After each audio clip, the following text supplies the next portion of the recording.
Then one more question about Vijayanagara, about the economic nature of it. Not much we can build about this one, and this is quite we can say self-explanatory question, and that is tax rate on land was fixed depending on the quality of the land. That is very we can say very mild statement. Private owners of workshops pay industry tax. Taxation was one of the major we can say talk about function of ancient history dynasty also, and medieval history dynasties also. So answer option is C. Nothing we can build about that one. The tax rate about this particular Vijayanagara kingdom, that is asked in 2016. And then again Aragatta, one term was used. Okay, so it is again nothing we can build about that one. It's a water wheel used for irrigation of land. This references was there in Arshacharita. Okay, of Banabhatta. References was there in Arshacharita of Banabhatta. Probably I should have included this question over there. Arshacharita of Banabhatta. That is references are in medieval times also this Aragatta was used. So let's see how you can, anything you can build out of this question. Let your imagination come out of this Aragatta. Then one more question, again self-estimate 2021. Again it talks about the Portuguese writers and travelers who came to Vijayanagara Empire. That is one of the favorite themes. I will give the list of all the travelers who came in which time period, and they talk about that is women know Vijayanagara Empire. During the women were expert in which of the following areas: wrestling, astrology, accounting, soothsaying. Soothsaying means astrology, saying future, predicting future. The answer option is D, 1, 2, 3, 4. Answer option is 1, 2, 3. Again, so certain kind of a bouncer kind of questions. So they are very specific what women know. So sometimes the best form of attack is the defense. If you don't do anything at all, if you can't able to make out the answer, leave that particular question. Not much we can build over this particular question. But yeah, travelers, the Portuguese travelers as well as the Italian travelers who came here, that is Nunes came during Achyuta Devaraya, Krishna Devaraya, Domingo Paez and Barbosa from Portugal, Abdul Razak from Persia, Niccolo Conti from Italy, Nikitin from Russia, came under different rulers. Devaraya 1, Devaraya 2, Achyuta Devaraya, then Krishna Devaraya. Okay, they can answer match the following. So this is one of the themes. Okay, you can go through it simply. And then one more question was asked. It is about medieval administration, the Mughals, and then again we can talk about even during the time period of Delhi Sultans also. The administration was evolving, and the administration got consolidated by the time of Akbar. And now one question was asked about what is ascending order and descending order. Ascending order from village to the king level. That is, village level is a basic unit. Then you go to the level of Paraganal level group of villages. Then you go to Sarkar level, and that kind of a district. And Suba level, you can go to some kind of a province, a state. And that is answer option is A. So where we can learn this concept? So during the time of Sher Shah itself only, this kind of scheme emerged. So look at this particular thing. Okay. So look at this. Villages is a basic unit. Above village there is Paragana. Above village there is Shikkar Sarkar. Above village there is Suba. Suba means province or state. We take it as state. Okay. And that Suba started to evolve from the time period of Akbar. So how do you read this? That is ascending order, descending order.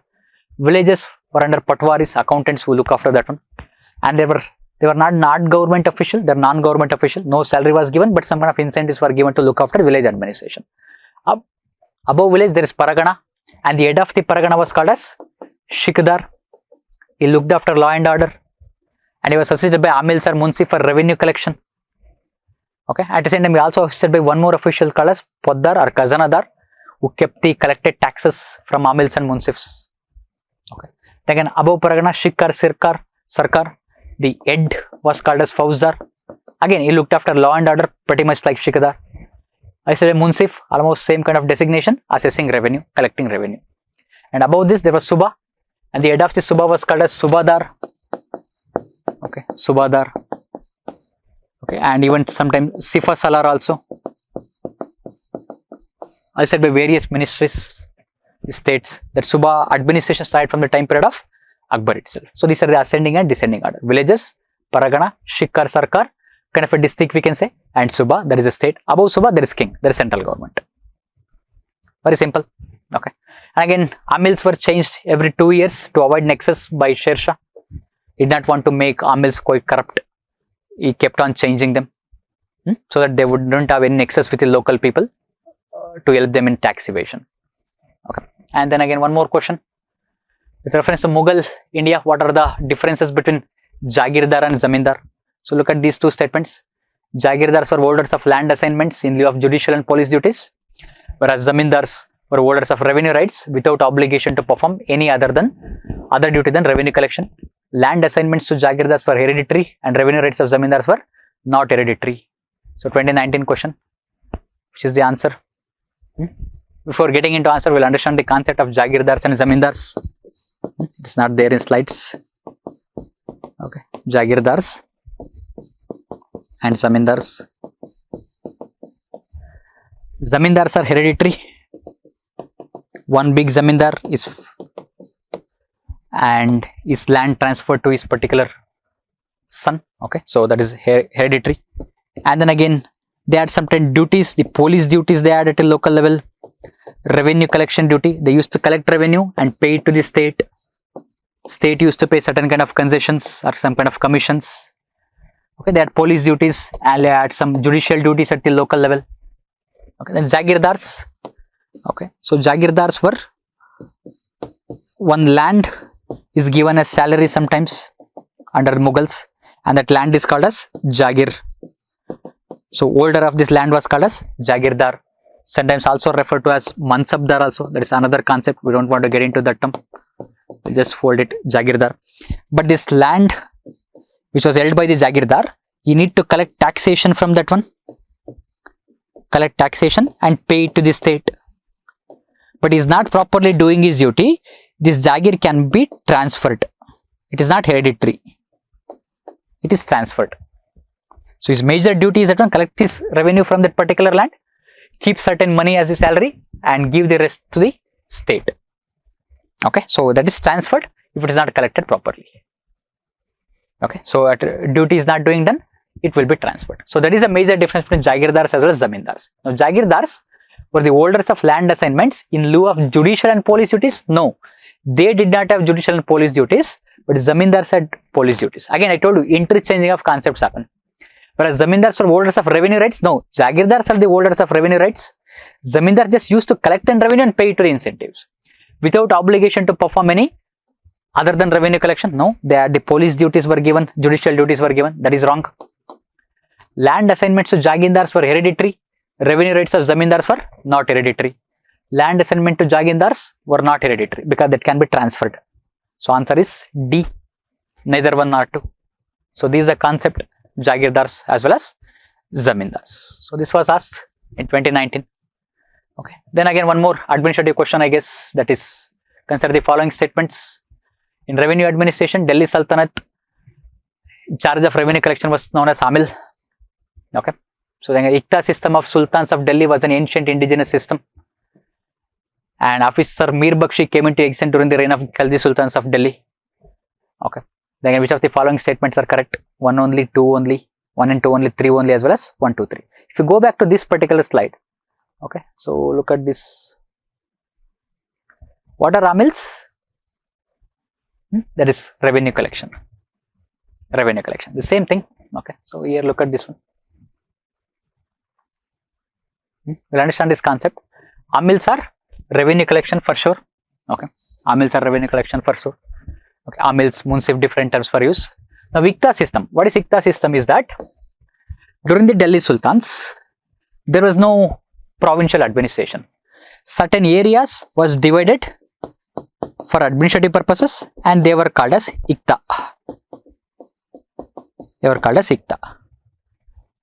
They were called as Ikta. And this Ikta were under the control of a military general, or you can say commander, army commander or military general, who can be called as Wali or Mukti. Wali or Mukti. Okay. Now it is called as Ikta system of Sultans of Delhi was an ancient indigenous institution. No, it is came with Delhi Sultans. It is not ancient. Okay, so this is Ikta system. So in Mughals, what happened? There were different provinces were there. They are called as Suba. They are called as Suba with perfect administration. They were headed by civilian personnel, not military general.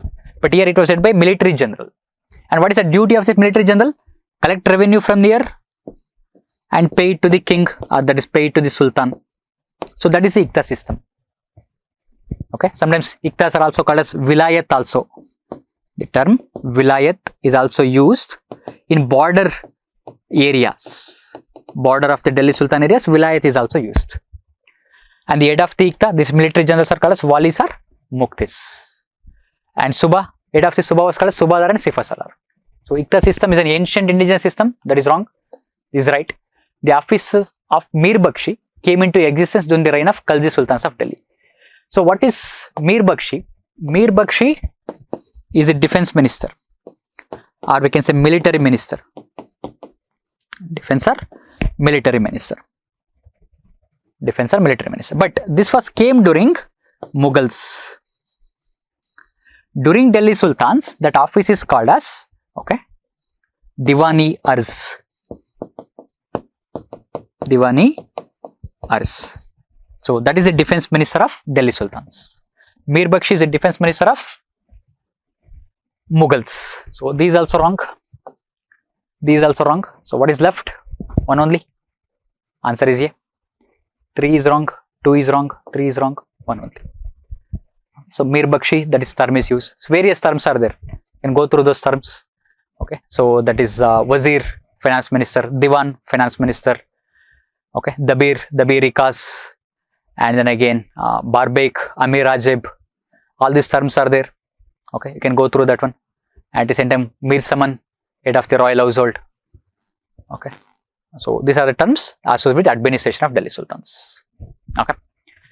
And now certain kingdoms and their chronological order. Look at that one. Simple chronological order question was asked, and starting from the earliest time when this was established. Pratiharas, and they are not asking about Pratiharas as a whole.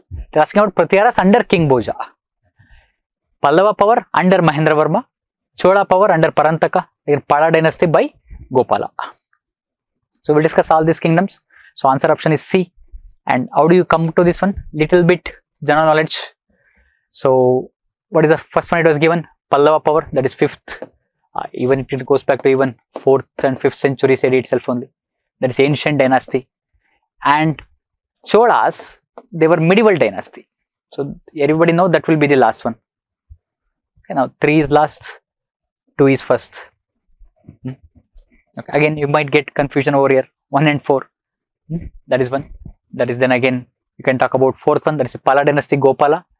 Pratiharas, a little bit later. So little bit some dates. Okay, so we will discuss this dynasty Gurjara Pratiharas, that is, and their vassals Chandelas, they built Khajuraho group of temples, and the founder of Gurjara Pratiharas was Harishchandra.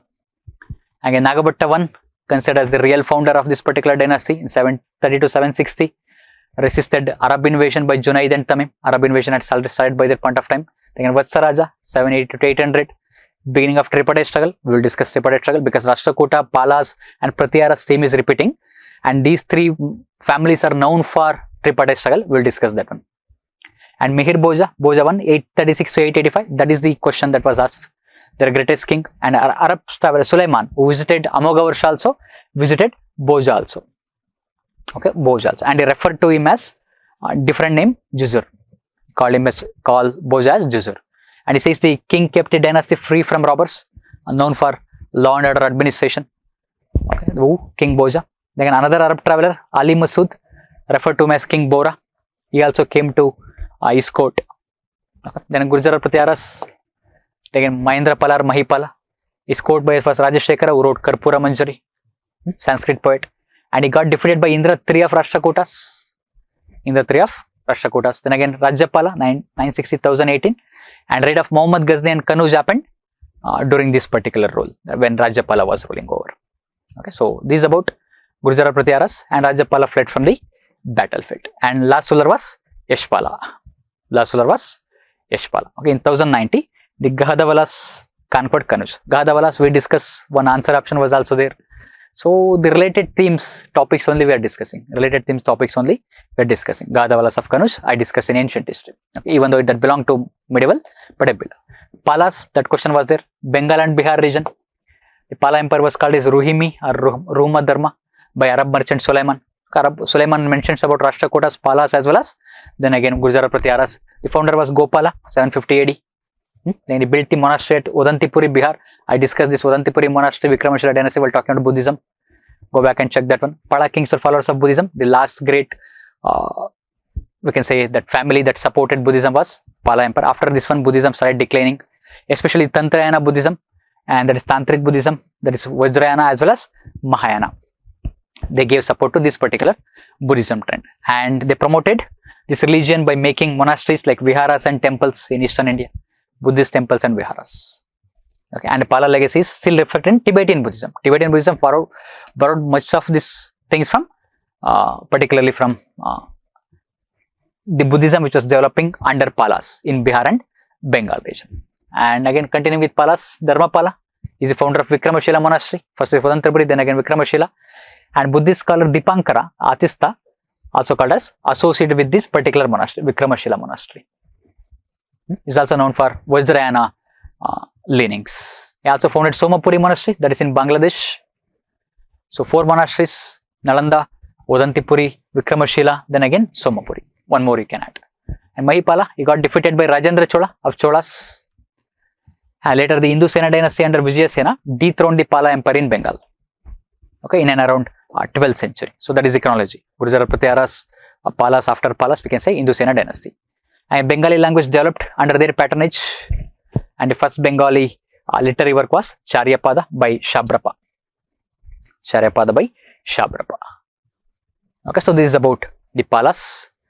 And then again Pallavas of Kanchi, because that was also there. Their ruling area is called as Tondai Mandalam in Tamil Nadu. And their flag was lion.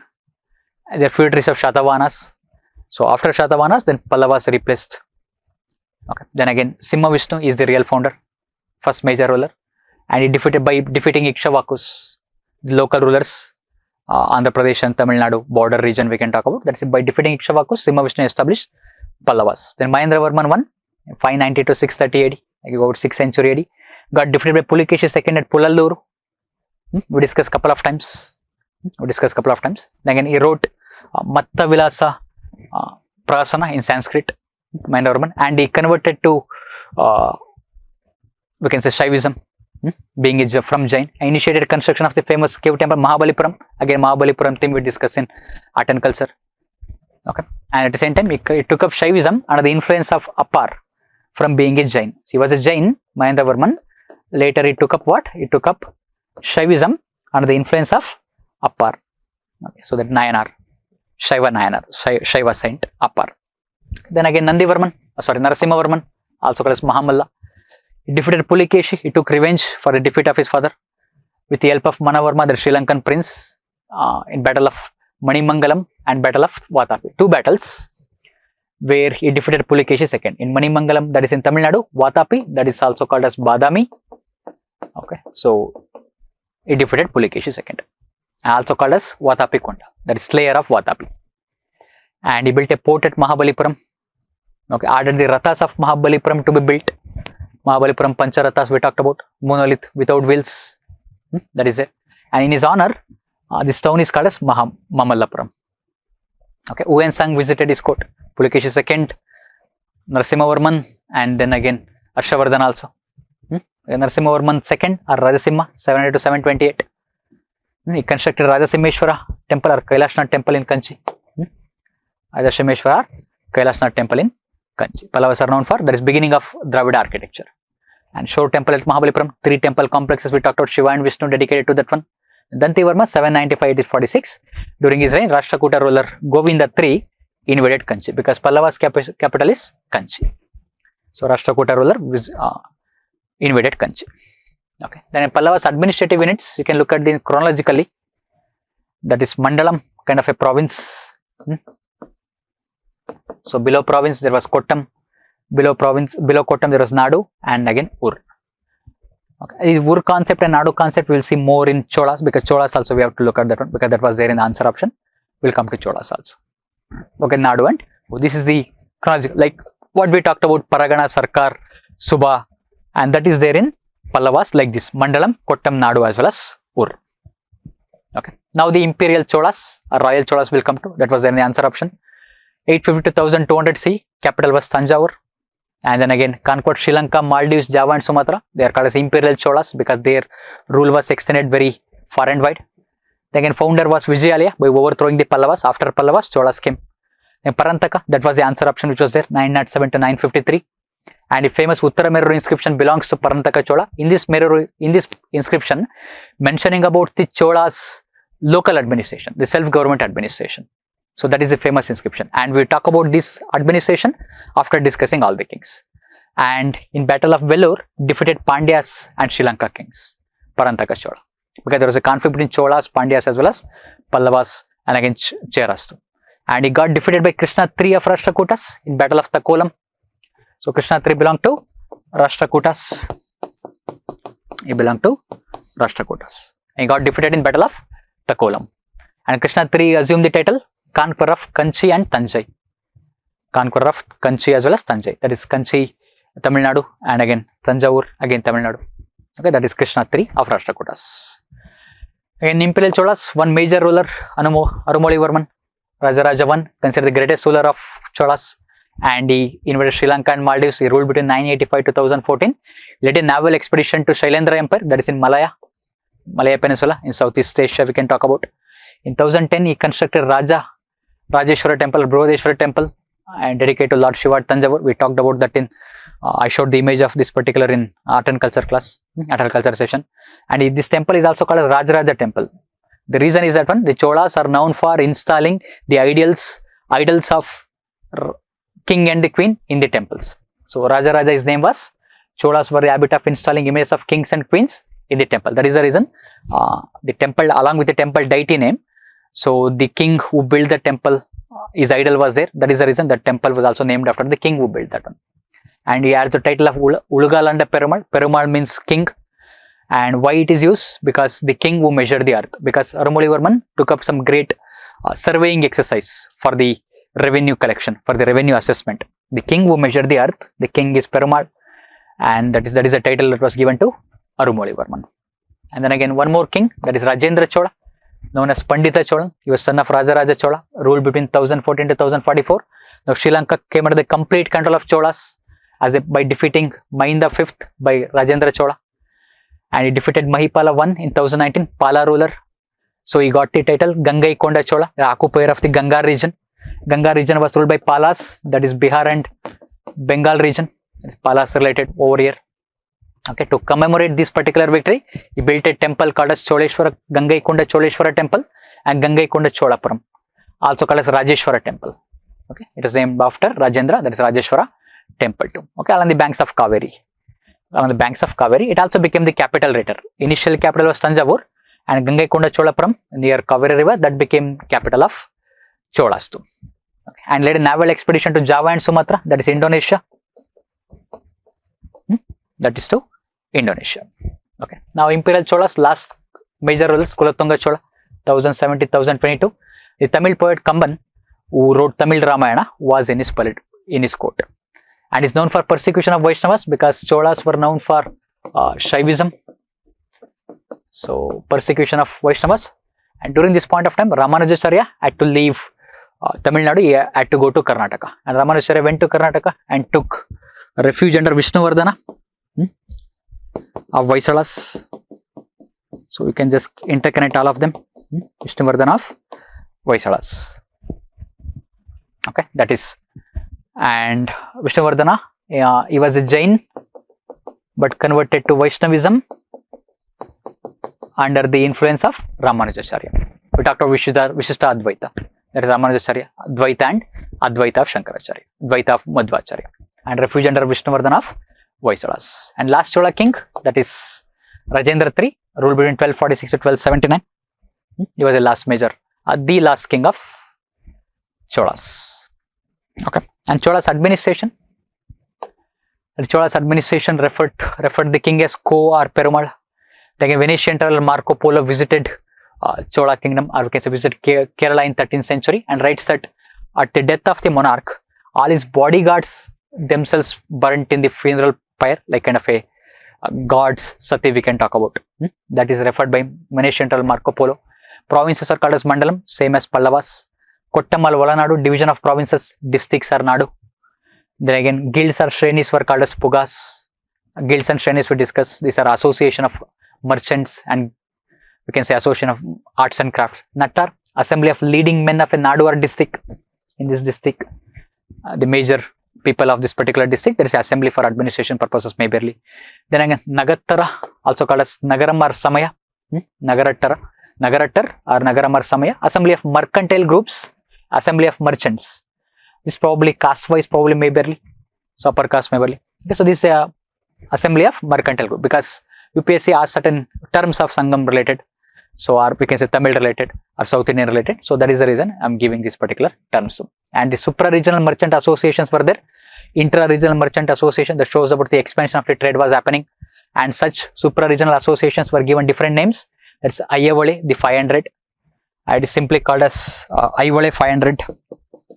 The 500 represents the membership, probably also represents the mercantile groups. How many mercantile groups were there? 500 mercantile groups. That is in Karnataka, Ayyavale, that place, and the Ayyavale 500, and also Manigraman, okay, another prominent guild. So these are the terms that is represented to Chola administration. King adds different terms, and Marco Polo talks about certain activities or certain rituals, then certain administrative terms. Then supra-regional merchant associations further, their names also, Ayyavale 500 as well as Manigraman. Okay, then a village administration, Cholas are known for. Again, will we come to know about, how will we come to know about? Through that Uttara Meruru inscription of Parantaka Chola. Okay, Uttara Meruru inscription of Parantaka Chola is famous for local self-government. And earliest example of Panchayat Raj system in Indian history, and village assemblies were governing the villages. These village assemblies are called as UR, and is UR General Assembly of the local residents. This UR assemblies, and this is non-Brahmadiya villages, also called as Vellanvaga villages. Non-Brahmadiya means non-Brahmin villages. Brahmin villages, that is called as Brahmadiya villages or Agrara villages. We discussed that particular concept. So this is in non-Brahmadiya villages where Brahmanas were not there. And to discuss the governance matter, that is a major duty of these assemblies. Then again, Sabha or Mahasabha. Okay, it's an exclusive assembly of Brahmanas or gatherings of adult male members in Agrara. Agraras also we can also talk about Brahmadeya also too. So it's a Brahmana assemblies, Brahmadeya villages. Brahmadeya villages. It means rent-free Brahmadeya villages, also called as Agrara. But these had greater autonomy compared to Urv assemblies. Sabha or Mahasabha had greater autonomy. So this is village administration of Cholas. Two types of assemblies were there, Ur as well as Sabha and Mahasabha. Ur was in non-Brahmin villages, Sabha was in Brahmin villages. These Brahmin villages are called as Agrara as well as Brahmadeya. And these Sabha and Mahasabha, they had greater autonomy compared to Ur assemblies. Okay. And social groups during Chola, certain terms. Untouchable was called as Pariyars, Vellalas were rich farming groups, Idangais were called as left-hand caste groups, majorly consisted of artisanal and trading groups. Then Valangai, their right-hand caste groups, consist of mainly agricultural groups. Okay, so these are certain terms related to Cholas. Then again, Shaiva devotional songs, they received king's patronage. Okay, and they collected two texts called as Tevarams, like we talked about in Jyotirlingas. Okay, in art and culture. Okay, this collected into text called as Tevaram texts. Okay, Tevaram text itself on there. Okay, so this is social groups under Cholas. So at the same time, they include poems of Appar, Sambandar, Sundarar, or variously we referred these particular individuals. And the topics also revolving something related to these particular individuals only in Jyotirlingas also.